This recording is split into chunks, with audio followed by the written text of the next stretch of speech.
नमस्कार सर, नमस्कार स्वागत है आपका शो में। जी। तो दोस्तों, आज है हमारे साथ मिस्टर बाघ सिंह पटेल, जिनके बारे में मैंने आपको बताया अभी इंट्रोडक्शन में। तो चलिए बिना देरी के शुरू करते हैं आज का पॉडकास्ट। तो सर, सबसे पहले तो मैं पूछना चाहूँ कि कैसे हैं आप? बस ठीक है। बढ़िया। हाँ। तो आप एक बार लोगों को बता दीजिए, मैंने तो आपको इंट्रोडक्शन दे ही दिया है, लेकिन आप एक बार अपने शब्दों में बताइए कि आप आज क्या कर रहे हैं और आपके पास क्या क्या अचीवमेंट्स है इस फील्ड में। नमस्कार दोस्तों, आज मैं बाघ सिंह पटेल ग्रीन रुद्राक्ष नर्सरी में रन कर रहा हूँ। और आज की कंडीशन में इंदौर में जो टॉप 10 नर्सरी है उसमें हमारी नर्सरी का नाम भी आता है। और काफ़ी समय से जो है हम इसमें लगे हुए हैं। लगभग 2011 में मैं इंदौर शिफ्ट हुआ था, तब से मैं इसी बिज़नेस में लगा हूँ। और आज के इस पड़ाव में देखा जाए तो मुझे बहुत ही सुकून है कि मैं जिस काम को शुरू किया था वो आज बहुत अच्छे स्टेज पे है। और हमारी नर्सरी में 20-25 लोगों को काम भी दिया है और वो काम भी करते हैं, जिससे कि रोज़गार भी जनरेट हुआ है। इसके साथ साथ में वैरायटी ऑफ प्लांट्स जो इंदौर में नहीं मिलते थे, जो कि बाहर से मंगाना पड़ता था, वो आज इंदौर में हम प्रोवाइड करते हैं, ताकि अच्छे से अच्छे जो पौधे लोगों को प्राप्त हो सके और अपने लैंडस्केपिंग में काम में ले सकते हैं। तो दोस्तों, इस तरह से मेरी जो शुरुआत हुई थी वो एक छोटे से गांव से हुई थी। खरगोन डिस्ट्रिक्ट में मेरा गांव है, सतराटी तहसील कसरावद में है और डिस्ट्रिक्ट खरगोन। छोटे से गांव में प्राइमरी स्कूल की जो मैंने पढ़ाई की है, उसके बाद में एक पास ही गांव था मगरखेड़ी, वहाँ पर मैंने हाई स्कूल की पढ़ाई की। उसके बाद में मुझे कहीं बाहर जाना था तो मैंने खरगोन को चुना। डिस्ट्रिक्ट प्लेस था तो मैं खरगोन चला गया। खरगोन में जाने के बाद में मैंने 12वीं तक की पढ़ाई की एग्रीकल्चर सब्जेक्ट लेके। उसके बाद में मुझे चूँकि पौधों के बारे में रुचि तो पहले से थी, इसलिए जो है मैंने एग्रीकल्चर ही लिया था। और वो रुचि को और उससे बल मिला और उस काम को मैं आगे करने के लिए मैंने ठान ली। उसके बाद बहुत सारे उतार चढ़ाव आए काम शुरू करने से पहले, और वो बहुत बड़ी समस्याएं थी जिसको हमने फेस किया, और उसके बाद में आज हम लोग यहाँ तक पहुँचे। उतार चढ़ाव जैसे कि मतलब मैं जानना चाहूँगा। उतार चढ़ाव में ऐसे हुआ कि जैसे मैंने 12वीं तक जब पढ़ाई की, उसके बाद में मुझे कहीं और मूव करना था, क्योंकि वहाँ पर अच्छी एजुकेशन थी नहीं, इसलिए मुझे इंदौर आना पड़ा। और घर की माली हालत बहुत अच्छी नहीं होने के कारण इंदौर में पढ़ पाना थोड़ा मुश्किल था। और इस बीच में मैंने इंदौर में बहुत स्ट्रगल किया, और उस समय जो है पैसे की बहुत अभाव था। और मैंने परदेसीपुरा क्षेत्र में एक ऐसी जगह रहा था, आप विश्वास माने, मुझे कम से कम का एक रूम चाहिए था जब मैं इंदौर आया था, क्योंकि मेरे पास पैसे की बहुत समस्या थी।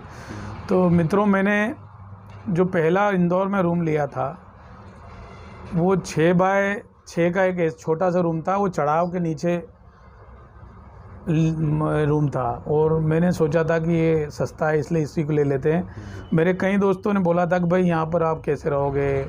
मैंने कहा भाई, जहाँ पर ऊंची जगह है वहाँ पर खड़े होकर कपड़े पहन लेंगे, और जहाँ चढ़ाव की नीचे जगह है वहाँ बैठ के खाना बना लेंगे, और सोना तो है, 6 फीट की जगह चाहिए थी।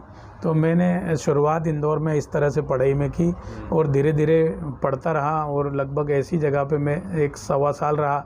उसके बाद दोस्तों का स्नेह मिला और बहुत सारे दोस्त मिले, फिर इधर उधर उनके साथ में पढ़ने लग गए। तो मैंने यहाँ ग्रेजुएशन किया।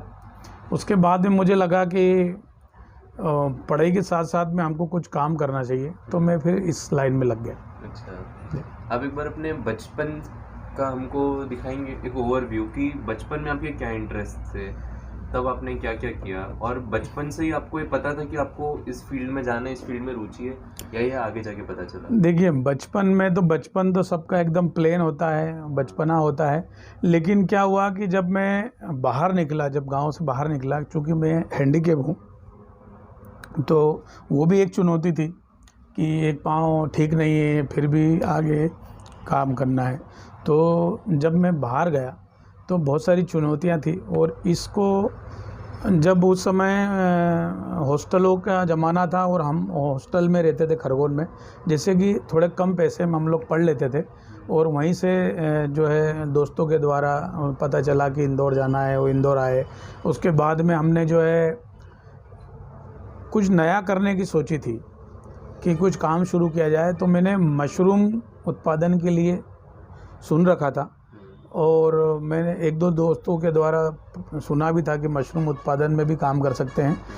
तो एक बार हम लोग नर्मदा के किनारे बैठे थे एक दोस्त के साथ में, तो एक हवा में एक पर्चा उड़ के आया, पेपर की कटिंग। तो मैंने उसको उठा के देखा तो उसमें लिखा था कि मशरूम की एक ट्रेनिंग है। वो भी हवा में ही बात आई मेरे पास, मशरूम की ट्रेनिंग ऐसा करके। मैंने उसको पढ़ा और उससे बातचीत की और उनने फिर मेरे को इंदौर में ट्रेनिंग के लिए बुलाया। तो फिर मैं इंदौर में चूँकि ट्रेनिंग सेंटर था तो मैंने ट्रेनिंग ली और फिर अपनी जगह पे जाकर इसको करने की सोची। और फिर इसके बाद मैं इंदौर से खरगोन के लिए चला गया और खरगोन में मैंने फिर एक जगह लेकर वह मशरूम उत्पादन का काम किया और खूब सारे लोगों को ट्रेनिंग देता था मैं। और उस समय हम लोग 100 रुपये एक सेशन की ट्रेनिंग के लेते थे और मेरा शुरुआत जो है मशरूम से वहाँ पर खूब अच्छी हो गई। और मशरूम उत्पादन में जो है ज़िले में नंबर 1 पोजीशन पे मैं उस समय में था, क्योंकि मैं एक टाइम पे 1 कुंटल स्पान, जो मशरूम का बीज होता है उसको स्पान बोला जाता है, 1 कुंटल स्पान 1 महीने में कंज्यूम करता था। और मेरे ग्रुप में जितने लोग जुड़े थे उनको मैं देता था और उनसे उत्पादन करके मैं लेता था और आगे सप्लाई करता था। तो बहुत बढ़िया उसकी शुरुआत हुई थी मशरूम की, तो वहाँ से शुरू की। लेकिन चूँकि मशरूम का मार्केट बहुत अच्छा नहीं था, इसलिए जो है हमने मशरूम के मार्केट के लिए बाहर तलाश शुरू की।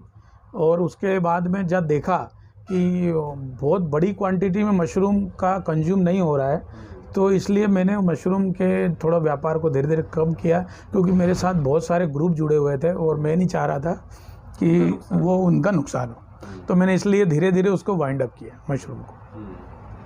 जैसे आपने अभी बीच में कहा था कि दोस्तों का स्नेह है, हाँ, आपने कहा दोस्तों का स्नेह हाँ, मिला, तो जैसे कि इसको अभी ना बहुत सारे यंग लोग देख रहे होंगे, जी, जी। मेरे ऐसे स्टूडेंट्स हाँ, यंगस्टर्स, हाँ, और अब इस उम्र में तो हम दोस्ती में ज़्यादा यकीन करते ही है हाँ, नौजवान हाँ। लोग। तो आप क्या दोस्ती के बारे में आप क्या कहना चाहेंगे? इसका सपोर्ट रहा? दोस्ती का तो ऐसा है कि भैया दोस्ती से बढ़िया इस दुनिया में कोई चीज़ है नहीं, वाह। क्योंकि हमारा जो ग्रुप था हॉस्टल का ग्रुप था और 50 लोग थे। आज बड़ी बड़ी IIT और बड़ी बड़ी कंपनियों में हैं, इन्फोसिस और इनमें बड़ी कंपनियों में अच्छे पदों पे हैं जिनकी बड़ी बड़ी सैलरियां हैं। हम लोग हमेशा मिलते हैं और वो उस दिन को जब हम याद करते हैं तो एक अलग अनुभूति होती है। और वास्तव में आज सब कुछ होने के बाद वो जो दिन थे उसका तोड़ नहीं है, क्योंकि जो हॉस्टल के दिन थे वो तो सबके लिए एक यादगार चीज़ होती है। दोस्ती से बड़ी कोई चीज़ नहीं। और आज भी सब दोस्तों का स्नेह है, इस जगह पे है और सबका प्रेम मिलता रहता है। वाह, क्या बात है। फिर इससे आगे मैं आपसे जानना चाहूँगा कि एग्रीकल्चर की फील्ड में आप कैसे आए, और अगर कोई और आना चाहता है, कोई रुचि रखता है, तो वो कैसे आ सकता है? देखिए, एग्रीकल्चर की फील्ड में तो मैंने बताया कि जैसे मशरूम से मैंने शुरुआत की। उसके बाद में जब उसका मार्केट अच्छा नहीं था तो मैंने मेडिसिनल एरोमेटिक प्लांट्स में, चूँकि फील्ड यही थी तो हम लोग जाते आते रहते थे। तो मिस्टर जरियाल साहब थे एक सेड मैप में भोपाल में, उनने हमको प्रमोट किया और मेडिसिनल एंड एरोमेटिक्स प्लांट्स, औषधि एवं सुगंधित पौधों की खेती में हम लोगों ने काम किया। चूँकि मेरा मशरूम का ग्रुप पहले से था तो उनको जो है ज़्यादा मुझे समझाने की ज़रूरत नहीं थी। और मेरा पहले से एक संतोषी माता फार्मर ग्रुप था, उसको जोड़ के हम लोगों ने औषधि पौधों की खेती शुरू की। और मैंने MP में सबसे बड़ा डिस्टिलेशन प्लांट डाला कि पौधों का अर्क निकालने का, पौधों का जो तेल निकलता है या जो उसका लिक्विड निकलता था वो निकालने की जो है सबसे पहले यूनिट मैंने डाली और उसमें बहुत सफलता मिली मुझे उस चीज़ के लिए। और काफ़ी लोग जुड़े भी। लेकिन जैसे कि मशरूम के साथ था, सेम टू सेम उसके साथ भी ऐसा था। और काफ़ी लोन लेने के बाद मैंने वो काम शुरू किया था। लेकिन चूँकि मार्केट अच्छा नहीं होने के कारण मुझे उसको भी वाइंड अप करना पड़ा। तो और मुझे बहुत सारे उसके साथ साथ में रास्ते मिले जैसे मेरे को फॉरेस्ट का सहयोग मिला, और फॉरेस्ट में जो वन समितियाँ रहती है उनमें औषधि पौधे जो विलुप्त हो रहे हैं उनमें फिर काम करने का मौका मिला, और हमको नेचर के पास में धीरे धीरे आता चला गया। तो इसलिए मुझे कोई भी काम जो है नेचर से संबंधित ही अच्छा लगता था, तो इसलिए मैं उसमें करता रहा। और मेडिसिनल एरोमेटिक प्लांट का काम इसलिए नहीं हो पाया दोस्तों, क्या है, एक फील्ड ये भी है युवाओं के लिए कि भारत में बहुत सारे ऐसे औषधि पौधे हैं जो विलुप्त हो रहे हैं, या तो फिर वो ऐसे पौधे हैं जिनकी खेती करके आप बहुत बड़ा एक बिजनेस एम्पायर खड़ा कर सकते हैं। चूँकि उस समय संसाधन नहीं थे और इतना नेटवर्क भी नहीं था, सोशल मीडिया एक्टिव नहीं था, इसलिए हम लोग आगे काम नहीं कर पाए। नहीं तो बहुत बड़ा मार्केट है उसका, यदि सर्च किया जाए तो मेडिसिनल प्लांट्स में भी काम कर सकते हैं। अभी क्या हुआ कि जैसे मान लो कि एक लेमन ग्रास का प्लांट आता है, उसमें उसका ऑयल निकालने का जो हमने प्लांट डाला था, उसका ऑयल जब मैं मार्केट में गया, जैसे बहुत बड़ी मंडी है दिल्ली, खारी बावड़ी वाला जो एरिया है बहुत बड़ा मार्केट है, जब वहाँ जाके देखा तो लेमन का जो है जो फ्लेवर है या जो उसका जो खुशबू है वो केमिकल से लोग बना रहे हैं। तो इसलिए ओरिजिनल चीज़ की मार्केट में वैल्यू कम रहती और जो डुप्लीकेट रहती है उसकी ज़्यादा रहती। तो जो हमको 2-2.5 हज़ार रुपये लीटर बिकना चाहिए जो मटेरियल, वो 250 रुपये में लोग बना के बेच रहे हैं, इसलिए वो मार्केट में बहुत अच्छा सक्सेस नहीं हो। आज भी जो इत्र का जो तेल है, जो ओरिजिनल उसका है, रोज़ का जो ऑयल है, रोज़ ऑयल है, वो 2-2.5 लाख रुपए लीटर है, जो कि राजस्थान में खूब मात्रा में लोग बनाते हैं। ओरिजिनल चलता है लेकिन क्वांटिटी इतनी नहीं चल पाती, तो इसलिए जो है मुझे उसको वाइंड अप किया। कुल मिला के देखा जाए तो 2 व्यापार में मैं फेल हो गया था, मशरूम और मेडिसिनल प्लांट्स का जो व्यापार था उसमें हम लोग फेल हो गए। पर चूँकि मुझे 2004 में औषधि पौधों के सर्वश्रेष्ठ कार्य के लिए नेशनल अवार्ड मिला था, राष्ट्रीय कृषि भूषण, तो मुझे उससे एक हौसला बना था कि नहीं, काम तो मुझे इसी फील्ड में करना है। और बहुत सराहना मिली, बहुत सारे पेपर में हाईलाइट मिला, मीडिया का खूब सपोर्ट मिला, तो मुझे वहाँ से थोड़ी सी प्रेरणा मिली कि नहीं, हमको काम इसी फील्ड में करना है। उसके बाद में मैंने एक संस्था से 2 साल का सीड टेक्नोलॉजी का एक डिप्लोमा भी किया, ताकि इस पौधों के क्षेत्र में आगे आने के लिए। और उसके बाद में मैं जो है नर्सरी की फील्ड में आ गया। 2005-06 में मैं नर्सरी की फील्ड में आ गया और धीरे धीरे नर्सरी का काम शुरू किया। और चूँकि मैंने छोटी जगह से शुरू किया था, सनावत से,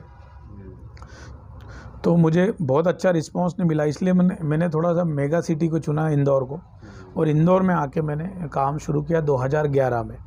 उसके बाद थोड़ी थोड़ी एरिया बढ़ाते गए, लोग मिलते गए, अच्छे ग्रुपों के साथ में हम लोगों ने शुरुआत की। बड़े बड़े अल्ट्राटेक जैसे ओरिएंटल रोड के काम किए, अल्ट्राटेक जो सीमेंट बनाते हैं उस कंपनियों में काम किए, ब्रिज स्टोन और पीथमपुर की बड़ी बड़ी कंपनियां, और कंसल्टेंसी शुरू कर दी, और लोग जुड़ते गए, कारवा बनता गया, और इस तरह से हम लोग आगे बढ़ते गए। और आज बहुत सारे क्लाइंट हैं ऊपर वाले की कृपा से, और बहुत अच्छा काम सेटल है। तो इसमें मैं आपसे ये जानना चाहूँगा कि जनरली ना हमारी एज में बच्चे हम जो होते हैं थोड़े से कंफ्यूज्ड होते हैं, क्योंकि हमको ये नहीं पता होता कि हमको एग्जैक्टली क्या करना है। लेकिन अगर मैं आपके लाइफ से एग्जांपल लूँ तो आपने शुरुआत शायद मशरूम से की थी, फिर उसके बाद मेडिसिनल प्लांट्स और फिर नर्सरी, और ऐसे धीरे धीरे तो आपने शुरुआत यहाँ से की थी, और आप आज जहाँ पर है वो एक अलग ही एक पड़ाव, वो एक अलग ही जगह है। तो मैं आपसे ये पूछना चाहूँगा कि ये जो परिवर्तन होता है, मार्ग परिवर्तन, तो इसके लिए क्या ज़्यादा ज़रूरी है? देखिए, आज की जो नई पीढ़ी है वो टेक्नोलॉजी के साथ चलती है। यदि इस फील्ड में भी किसी को काम करना है तो बहुत सारी ऑप्शन खुले हैं, जैसे टिश्यू कल्चर में जा सकते हैं, जो नई टेक्नोलॉजी पौधे बनाने की, एक टिश्यू लेके बहुत सारे पौधे बना सकते हैं, या आप पॉली हाउस टेक्निक में जा सकते हैं, पॉली हाउस बना के उसमें पौधे तैयार कर सकते हैं। और आप चाहें तो कुछ ऑर्गेनिक मटेरियल बना सकते हैं, और जैविक खाद बना सकते हैं, वर्मी कंपोस्ट बना सकते हैं। फील्ड बहुत है, मतलब एग्रीकल्चर में देखा जाए तो फील्ड बहुत है, नर्सरी में भी है। नर्सरी में आप चाहे तो ऑनलाइन मार्केटिंग कर सकते हैं, ऑनलाइन आप ट्रेडिंग कर सकते हैं, या आप कुछ मटेरियल बना के एक्सपोर्ट कर सकते हैं। इंडिया में काफ़ी कंट्री से इंपोर्ट हो रहे हैं प्लांट, एक्सपोर्ट भी हो रहे हैं, तो इंपोर्ट एक्सपोर्ट में काम कर सकते हैं। मतलब बहुत विस्तृत है, जहाँ तक जा सकते हैं नई पीढ़ी आप वहाँ तक जा सकते हैं। और मेरा ये मैसेज भी यही है कि साधारण काम तो जो है सभी लोग करते हैं, जो साधारण काम सभी लोग करते हैं, कुछ नया करो।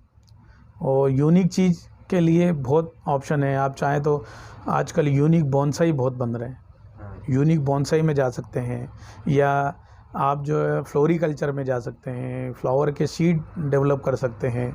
खूब सारी फील्ड है, कहीं भी कर सकते काम, कोई दिक्कत नहीं। तो मैं इस बीच में वापस पीछे जाना चाहूँगा और पूछना चाहूँगा कि नर्सरी में इंटरेस्ट कैसे, आपने ये कैसे सोचा कि मुझे नर्सरी ही बनानी है? नर्सरी का इसलिए आया कि देखिए, चूँकि मैं फॉरेस्ट के साथ काम करता था, उनके प्रोजेक्ट जितने थे उसमें हम लोग जो विलुप्त प्रजातियों को रीस्टॉल करने का काम कर रहे थे। तो उस समय एक खरगोन में हमारे एक डीएफओ साहब थे, सईद खान साहब, उन्होंने मेरी बहुत मदद की और उनने ही मेरे को फील्ड दिखाई और किस तरह से काम कर सकते हैं। तो नेचर के लिए करीब में जब पहुंचा तो मुझे लगा कि सीड डेवलप, जो सीड वेस्ट हो रहा है जंगल में, उस सीड को अपन उसको पॉली बैग में डाल के नर्सरी बना सकते हैं, या बहुत सारे प्लांट प्रिपरेशन के तरीके होते हैं कि जिससे अपन आगे प्रोडक्शन कैसे कर सकते हैं, या एक पौधे की टहनी से कैसे पौधा बना सकते हैं, या पौधों को आगे ग्रो कैसे कर सकते हैं, या पौधों की बनाने की क्या क्या टेक्निक हो सकती है, उसमें मेरी रुचि बढ़ने लग गई थी। इसलिए मुझे लगा कि ये फील्ड मेरे लिए ज़्यादा अच्छा है। और चूँकि इसी इर्द गिर्द जो है मेरी जो व्यापार घूमता रहा शुरू से, तो मैं कुछ नए प्रोजेक्ट में नहीं जाना चाहता था। और मेरा बेसिक भी जो एग्रीकल्चर ही रहा है 12th तक, तो इसलिए मुझे इसी फील्ड में ज़्यादा रुचि रही थी और इसीलिए मैं इसमें आया था। एग्रीकल्चर आपने खुद की रुचि से लिया था या परिवार वाले? एग्रीकल्चर का इसलिए लिया था कि उस समय जब हम पढ़ते थे, 97 की बात है, जब 10वीं पास करके जब 12वीं में गए, तो हाँ, सभी बच्चों का एक क्वेश्चन था कि सर सबसे सरल विषय कौन सा, क्योंकि पढ़ाई में कहीं ना कहीं हम लोग थोड़े कमज़ोर थे, तो या तो आर्ट लेना था, नहीं तो फिर एग्रीकल्चर लेना था। तो उन्होंने बोला कि भाई, आप जो टीचर थे उनने बोला ये 2 ऑप्शन में से आप कुछ भी ले लो। तो एग्रीकल्चर मतलब हमारे दिमाग में आया कि खेती बाड़ी, इसलिए हम तो खेती बाड़ी से जुड़े लोग हैं, इसलिए मैंने खेती बाड़ी चुना और उसी में मेरे को रुचि थी, इसलिए इधर आ गए। अब थोड़ा सा मतलब एक अंदर के गुण के बारे में बात करना चाहूँगा कि आपने शुरुआत की मशरूम प्लांट से, लेकिन आज आप एक नर्सरी के ओनर हैं। तो आपने शुरुआत में कभी ये सोचा था कि मैं भविष्य में कि ऐसा कुछ करूँगा या इतना बड़ा मेरा प्लांट होगा आगे जाके, कभी ऐसा ख्याल आया मन में? नहीं, ऐसा तो नहीं सोचा था, लेकिन क्या हुआ कि मेरा शुरू से ऐसा मोटो था कि आप चलते चले आओ, मंजिल मिलेगी। तो हम जो है बिल्कुल चलते चले गए, क्योंकि रुक रुक कर चलते क्यों हो, यदि डरते हो तो घर से निकलते क्यों। तो हम लोग चलते चले गए। आज कुछ चीज़ में यदि फैलेंगे तो कल किसी में पास होंगे, कोई दिक्कत नहीं है। और समस्याएं तो सब में आती, सभी व्यापार में समस्या आती है, तो इसमें भी आई, वो बहुत बड़ी बात नहीं है। और आप एक फील्ड में ज़्यादा दिन तक डटे रहेंगे तो आपको सफलता जरूर मिलेगी। मुझे भी एक शेर याद है इससे, जी कि जी मिल ही जाएगी मंजिल भटकते भटकते ही सही। जी। मिल ही जाएगी मंजिल भटकते भटकते ही सही, गुमराह तो वो है जो घर से निकले ही नहीं। अच्छा, हाँ सही बात है, जो नहीं निकल पाए। तो जी। आखिरी में बस मैं आपसे ये पूछना चाहूँ कि जो यंग ऑडियंस देख रही है, मेरे स्टूडेंट 20-21 साल के बच्चे स्टूडेंट्स हैं जो कुछ करना चाहते हैं, जो आपसे इंस्पिरेशन लेना चाहते हैं, उनको आप क्या मैसेज देना चाहेंगे इस पॉडकास्ट के थ्रू? इसके थ्रू मैं सब बच्चों से या जो यंग देख रहे हैं उनसे एक ही बात कहूँगा कि जिस चीज़ में आपको रुचि है, जो भी फील्ड है आपका, जिस चीज़ में रुचि है आप वही चुने और उसी में आगे बढ़े। और हम देखते हैं कि कितने ही लोग असफल होते हैं, उसके बाद में सफल हो जाते हैं। हाँ, तो यदि आप रुचि से हटके ज़बरदस्ती काम कर रहे हैं तो कहीं न कहीं आपको फेलियर की तरफ ले जाएगी, और पर रुचि का काम करेंगे तो वो आपको बिल्कुल सक्सेस की ओर ले जाएगी। उसमें असफलता भी हाँ, एक वो तो संतुष्टि देखिए मिलती लोग है। ढूँढ लेंगे आपको। यदि आप में यदि टैलेंट है, यदि क्वालिटी है, तो हम देखते हैं कि एक कॉलेज में एक बंदा इतना टैलेंटेड होता है कि उसको कोई न कोई ढूँढ के ले जाता है। हाँ, उसको कहीं जाना नहीं पड़ता। हाँ, जबकि वो वही कॉलेज के 1000 बच्चों के साथ था, हुँ, है ना? तो ऐसा अपने आप होता है। मेरे को 2016 में नागपुर की पर्यावरण एक संस्था है, ये, हुँ, तो उन्होंने मुझे पर्यावरण रत्न उपाधि से जो नवाजा, वाह! और मेरे को नागपुर बुला के मेरा सम्मान किया। हुँ, तो मैंने वही पूछा, उन्होंने बोला कि साहब हम पर्यावरण के क्षेत्र में ऐसे लोग ढूंढ रहे थे जो यूनिक काम कर रहे हैं, हुँ, या जो ऐसे लोग हैं जो फिजिकली हैंडीकैप हैं, और वो उनको जो हैंडीकैप लोगों को भी प्रमोट कर रहे हैं। तो मैं काफ़ी ग्रुपों से जुड़ा हूँ, हुँ, और इसलिए उन्होंने मुझे कहीं से ढूंढ लिया और मेरे को अवार्ड प्राप्त हुआ। तो उनका भी जो है धन्यवाद इस वीडियो के माध्यम से करता हूँ। जाते-जाते मैं एक चीज़ पूछना चाहूँ कि आपने ग्रुप्स का ज़िक्र काफ़ी बार किया है इस कॉन्वर्सेशन में, हुँ, तो मैं ग्रुप से थोड़ा अलग हट के संगत की बात करूँगा मैं। हुँ। आपका क्या मानना है संगत का एक अहम हिस्सा था, एक किरदार निभाया संगत ने? हाँ, संगत का ऐसा रहा है कि मैं हमेशा जो है अपने से बड़ों लोगों के साथ में ज़्यादा रहा हूँ, शुरू से। हुँ, क्योंकि कहीं न कहीं हमारे से जो थोड़े से बड़े रहते हैं, या बुद्धि में हो या उम्र में हो, हुँ, उनके अनुभव हमारे अनुभव से ज़्यादा होते हैं। हाँ, तो कोशिश करें कि थोड़े से मैच्योर एज के जो लोग हैं, उनके अनुभव आप लें। हुँ, उसमें ऐसी हिचक नहीं होना चाहिए कि ये मेरे से बड़े हैं, मैं इनसे कैसे दोस्ती करूं। हुँ, मेरी आज करेंट में 41 ईयर की एज है, हाँ, और मेरे 60 साल के दोस्त भी हैं। वाह! तो हाँ, हाँ जी, 60 साल के भी हैं और 25 साल के भी। वाह! तो जिसको दे सकते हैं उसको हम देंगे, जिससे ले सकते हैं उससे हम लेंगे। वाह! तो आप हमारे लिए बहुत ही अच्छी इंस्पिरेशन के सोर्स थे। मुझे भी आशा है कि आप सबको बहुत अच्छा लगा होगा, आपने एन्जॉय किया होगा और स्पेशली जो लोग एग्रीकल्चर की फील्ड में जाना चाहते हैं, उनको बहुत कुछ सीखने को मिला होगा। क्योंकि हाँ, क्या होता है ना कई बार इच्छा तो होती है लेकिन लोगों को मार्ग ही नहीं पता हाँ, है मार्ग नहीं कि पता होता है। कैसे क्या करना वो है। तो सीखते-सीखते आपको सीखना पड़ेगा। जैसे मैंने सोशल नेटवर्क पे देखा कि यूट्यूब चैनल बन रहे हैं, तो मैंने पिछले 6-7 महीने पहले ही यूट्यूब चैनल बनाया। हुँ, वैसा मैं बता रहा हूँ ना कि सीखना चाहिए। तो मैंने सब चीज़ें, मेरे को कुछ नहीं आता था उसके पहले, मैंने सारी चीज़ें यूट्यूब से सीखी, कैसे चैनल बनाना, कैसे उसको अपलोड करना, कैसे करना। तो आज जो है जो चैनल है उसमें मेरे पास 70,000 सब्सक्राइबर हो गए वाह! 5-6 महीने में, और उसकी मेरे 50-60 हज़ार रुपये महीने की एक अर्निंग शुरू हो गई। वाह! और वो उससे लोगों को जो मैं बताना चाहता था, लोगों को जो सिखाना चाहता था, वो उसका एक सोर्स मिल गया मुझे, कि जो मेरी जो कला मैंने सीखी या जो मैंने टेक्निक सीखी है, हुँ, मैं 10 लोगों के बीच में बाँट सकूँ। हाँ, तो 10 को बाँटने के बजाय हज़ारों लाखों लोगों के बीच में वो चैनल जा चुका है। वाह! चैनल का नाम द प्लांट गुरु है, वाह! और वो उस पे प्लांट और प्लांट प्रोपगेशन, प्लांट डिसीज़ क्या-क्या बीमारी आती है, और प्लांट्स को किस तरह से हम लोग आगे बढ़ा सकते हैं, हुँ, और किस तरह से हम उनकी देखभाल करें, उसके बारे में विस्तृत जानकारी है। वाह!